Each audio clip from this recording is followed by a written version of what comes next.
Your home. It's made of wood and nails, pipes, tiles, doors and windows. But it's more than that. It's something larger than the lawn that leads up to it, wider than the walls that contain it, and greater than the sum of numbers painted on the curb.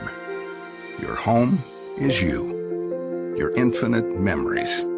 That warm evening, the endless waves of laughter at the dinner table, the sleds hanging hopefully in the garage, those board games on the floor. Your home is everything. It's who you are, where you're from. It's what you long for whenever you're away. Because it's the only place in the world where you always know one perfectly wonderful thing for certain.